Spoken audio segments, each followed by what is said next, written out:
વચનામૃત 14 અંતે યા મતિઃ સા ગતિઃ નું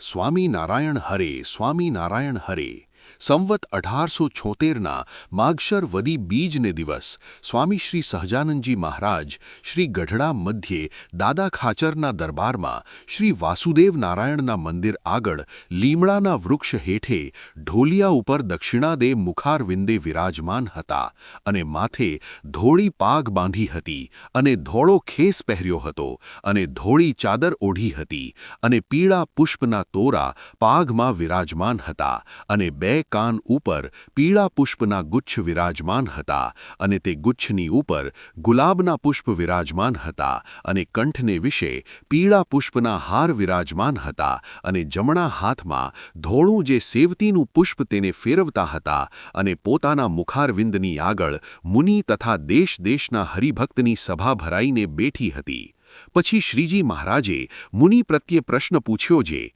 એક હરિજન છે તે સંસારને તજીને નિસર્યો છે અને અતિ તીવ્ર વૈરાગ્યવાળો તો નથી અને દેહે કરીને તો વર્તમાન યથાર્થ પાળે છે અને મનમાં થોડી થોડી સંસારને વાસના રહી છે તેને વિચારે કરીને ખોટી કરી નાખે છે એવો એક ત્યાગી ભક્ત છે અને તેને ભગવાનનો નિશ્ચય પણ દ્રઢ છે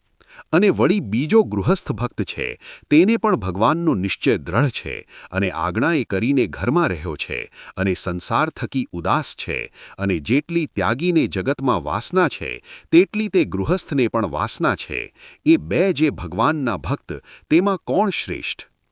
પછી મુક્તાનંદ સ્વામી બોલ્યા જે એ ત્યાગી ભક્ત શ્રેષ્ઠ છે। ત્યારે શ્રીજી મહારાજ બોલ્યા જે ઓલ્યો મૂંઝાઈને પોતાની મેળે ભેખ લઈને નિસર્યો છે તે કેવી રીતે શ્રેષ્ઠ છે અને ગૃહસ્થ તો આજ્ઞાઈ કરીને ઘરમાં રહ્યો છે તે કેવી રીતે ન્યૂન છે? પછી શ્રીજી મહારાજના પ્રશ્નનું મુક્તાનંદ સ્વામીએ બહુ પ્રકારે સમાધાન કર્યું પણ સમાધાન થયું નહીં। પછી મુક્તાનંદ સ્વામી બોલ્યા જે હે મહારાજ તમે ઉત્તર કરો। પછી શ્રીજી મહારાજ બોલ્યા જે ત્યાગી હોય અને તેને સારી પેઠે ખાવા મળે અને જો કાચી મતીવાળો હોય તો પાછી સંસારની વાસના હૃદયમાં ઉદય થાય અથવા ઘણું દુઃખ પડે તો પણ પાછી સંસારની વાસના ઉદય થાય એવા ત્યાગી કરતા તો ગૃહસ્થ ઘણો સારો કેમ જે ગૃહસ્થ ભક્તને જ્યારે દુઃખ પડે અથવા ઘણું સુખ આવી પડે ત્યારે તે એમ વિચાર રાખે જે રખે મારે આમાંથી બંધન થાય એવું જાણીને તે સંસારમાંથી ઉદાસ રહે માટે ત્યાગી તો તે ખરો જે જેણે સંસાર મૂક્યો ને પાછી સંસારની વાસના રહે જ નહીં અને ગૃહસ્થ તો વાસનાવાળા ત્યાગી કરતાં ઘણો શ્રેષ્ઠ છે જો ગૃહસ્થના ધર્મ સચવાય તો। પણ ગૃહસ્થના ધર્મ તો ઘણા કઠણ છે અને અનંત પ્રકારના સુખ દુઃખ આવી પડે ત્યારે સંતની સેવામાંથી અને ધર્મમાંથી મનને આળું અવળું ડોલવા દે નહીં અને એમ સમજે છે સંતનો સમાગમ મળ્યો છે તે તો મને પરમ ચિંતામણી અને કલ્પવૃક્ષ મળ્યો છે અને ધન દોલત દીકરા દીકરી એ તો સર્વ સ્વપ્ન તુલ્ય છે અને સાચો લાભ તે સંતનો સમાગમ મળ્યો એ જ છે એમ સમજે અને ગમે તેવું ભારે દુઃખ આવી પડે પણ તેને કરીને પાછો પડે નહીં એવો જે ગૃહસ્થ તે અતિ શ્રેષ્ઠ છે અને સૌ કરતા ભગવાનના ભક્ત થાવું એ ઘણું કઠણ છે અને ભગવાનના ભક્તનો સમાગમ મળવો ઘણો દુર્લભ છે એમ કહીને તે ઉપર શ્રીજી મહારાજે ભગવાન અને સંતના મહિમાના મુક્તાનંદ સ્વામીના કીર્તન ગવરાવ્યા। પછી મુક્તાનંદ સ્વામીએ પ્રશ્ન પૂછ્યો જે શ્રુતિમાં એમ કહ્યું છે જે અંતે યા મતિઃ સા ગતિઃ એવી રીતે કહ્યું છે જે અંતકાળે ભગવાનને વિષય મતિ રહે તો ગતિ થાય અને ન રહે તો ન થાય એવો એ શ્રુતિનો અર્થ ભાસે છે ત્યારે જે ભક્તિ કરી હોય તેનું શું વિશેષ છે?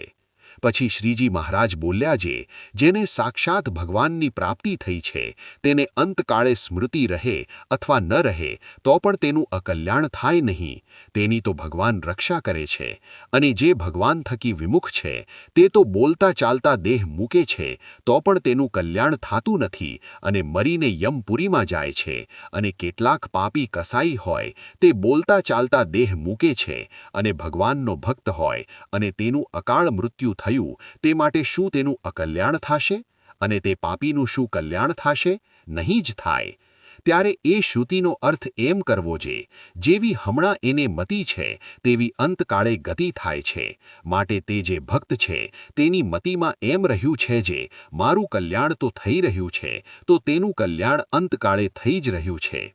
અને જેને સંતની પ્રાપ્તિ નથી થઈ અને ભગવાનના સ્વરૂપની પણ પ્રાપ્તિ નથી થઈ, તેની મતિમાં તો એમ વર્તે છે જે હું અજ્ઞાની છું અને મારું કલ્યાણ નહીં થાય, તો જેવી એની મતિ છે તેવી એની અંતકાળે ગતિ થાય છે. અને જે ભગવાનના દાસ થયા છે તેને તો કાંઈ કરવું રહ્યું નથી, એના દર્શન કરીને તો બીજા જીવનું કલ્યાણ થાય છે, તો એનું કલ્યાણ થાય એવા શું કહેવું? પણ ભગવાનનું દાસપણું આવવું તે ઘણું કઠણ છે, કેમ જે ભગવાનના દાસ હોય તેના તો એ લક્ષણ છે જે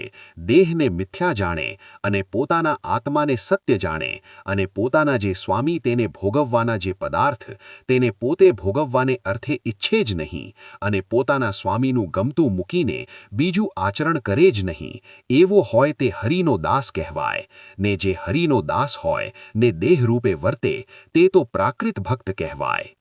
ઇતિ વચનામૃતમ ગઢડા પ્રથમનું 14. જય સ્વામિનારાયણ. આ વસનામૃત જો તમને ગમ્યું હોય તો લાઇક કરજો અને શેર કરજો.